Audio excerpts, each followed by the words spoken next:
Hi, it's Zachary Richards. Welcome to Module 3, Basic Editing. First, in dialogue, don't follow an exclamation point or a question mark with a capital letter unless you're starting a new sentence. For example, incorrect. Stop yelling at me with a capital she. The correct way is stop yelling at me with a small she.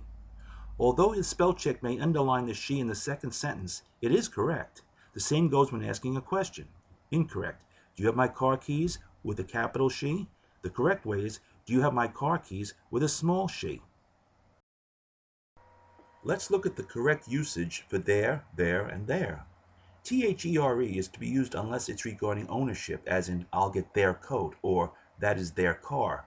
The other exception is when it's used as a contraction for they are, as in they're going for a walk.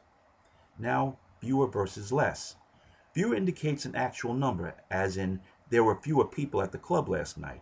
Less indicates a situation. For example, he is less likely to succeed due to his lack of education. Now let's look at farther versus further. Farther indicates actual distance. For example, I can throw the ball much farther than you. Further is usually not measurable. For example, the medication should eliminate any further problems. Regarding affect versus effect, affect is usually a verb. For example, the death of our mother affected us all. Effect is usually a noun. For example, those diet pills had a terrible effect on his health. Now let's take a look at between versus among. Between is used to indicate two different people or things. Bill and George refused to let that old argument get between them. Among is a group. Let's not fight among ourselves. Now let's look at your versus your. This is the most common mistake.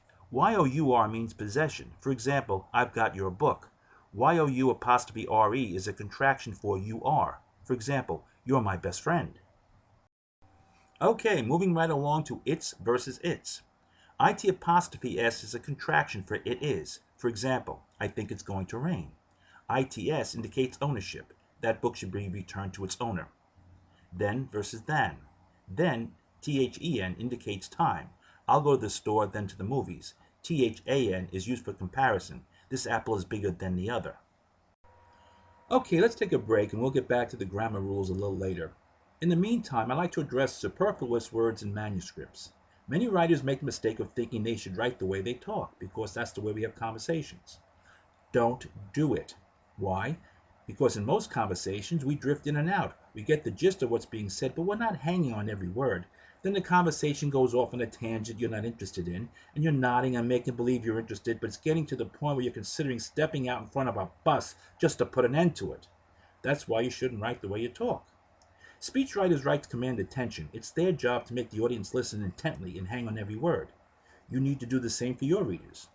Can you spot the superfluous words in the following paragraph? He had been thinking about going down to the airport to meet up with his old girlfriend. After a while, he finally decided that he really didn't want to start up a relationship with her again, so he turned on the TV and watched an old movie on cable. Word count? 49. Here is the same sentence with the superfluous words removed and replaced with concise and to-the-point words. He considered going to the airport to see his old girlfriend, then decided that would be a mistake, so he watched TV instead. Word count? 22. The information conveyed is the same. It's done with fewer words, and more importantly, it gets to the point. Don't you hate it when someone wastes your time? Well, so does your audience. Remember that when you're editing your manuscript. Start by taking out a word and see if it changes the meaning of the sentence. If it doesn't, leave it out. Then, when the sentence has been stripped down to its bare essentials, then you may add to it, but only use words that make the sentence better, clearer, more to the point, more engaging. Don't bloat your manuscript with unnecessary words and phrases. Okay, let's get back to the grammar. Here are a few more. Loose versus lose. Loose means ill-fitting. For example, the chain on my bike came loose. Lose means loss. For example, if you keep that up, you're going to lose your job. Illicit versus illicit. Illicit with an E means to bring out. For example, his speech was meant to elicit a strong response. Illicit means unlawful. For example, smuggling drugs is an illicit activity. Emigrate versus immigrate. Emigrate with an E means to leave a country. Immigrate with an I means to enter a country, as in, I'm going to immigrate to America. Now on to two versus two versus two. TO is to be used in all instances, with these exceptions: when it means also, as in I'm coming too, or when it means excessive, as in that book is way too long. TWO is a number, as in the two of us had pie. And finally, decimate versus devastate. Decimate is from the Latin meaning 1 in 10. Devastate means to totally destroy. They are not interchangeable. If you decimate a town, that means you killed 1 in 10. If you devastate a town, that means you killed everybody. And just so you know, it's supposed to, not supposed to. It's used to, not used to. And it's toward, not towards. Now, before I close out this module, I want to express the importance of finding a good editor for your manuscript. One who understands what you're trying to accomplish and will assist you with that goal, and more importantly, one whose eye for detail will keep you from making a profound mistake. After I finished writing Half Moon Falls, which was my follow-up to Frosty the Dead Man, I had several of my friends and family read it and make suggestions. Several were valuable and I made changes. Satisfied, I shipped it out to my editor. What I got back broke my heart. Every page had corrections, notes pointing out timeline inconsistencies, and one whopping error where I referred to the only store open in town by 3 different names. In the first part I called it the storage warehouse, midpoint the storage center, and at the end the food warehouse. I must have read that book 50 times and never noticed that error. My 10 friends and family didn't either.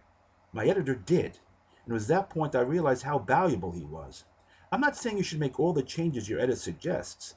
I certainly haven't, but if you want to be a successful writer, you need to put your ego aside and let your talent decide which version creates the better book. Authors Stephen King and John Grisham, 2 of this country's most successful writers, have made huge technical mistakes in their novels. In King's Dark Tower series, he placed Co-op City, one of New York's largest housing developments, in Brooklyn. It's actually in the Bronx. However, he cleverly found a way to explain that error later in the series. In Grisham's The Chamber, set in the latter part of the 20th century, a man is convicted of committing murder in the early 1960s. He is sentenced to the gas chamber and is executed. The problem is the Supreme Court struck down capital punishment in 1974, which automatically commuted all death sentences for crimes committed before that date, and so Grisham's character couldn't be sentenced to death. King and Grisham, however, had a long history of excellence before making those errors, and so were quickly forgiven. You don't have that luxury, at least not yet. So before sending out your book, find an editor who understands what you're trying to convey. One who can get a feel for your style and can tighten and sharpen your prose without significantly changing your story. Submitting a properly edited manuscript will greatly enhance your chances of it landing on the desks of the decision makers. One last note.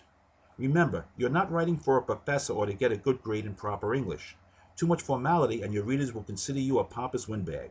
So keep it engaging and entertaining, and keep in mind, any part of your story you feel is slow and dragging will be viewed the same way by your readers. So go back and rewrite it. And don't worry about ruining it. If you had enough talent to write it in the first place, you'll have talent enough to make it better. I'll see you in the next module. If you found this video helpful and informative, why not purchase the entire 10 tutorial set? It's only $29.95 and available at both Amazon and Ari Publishing.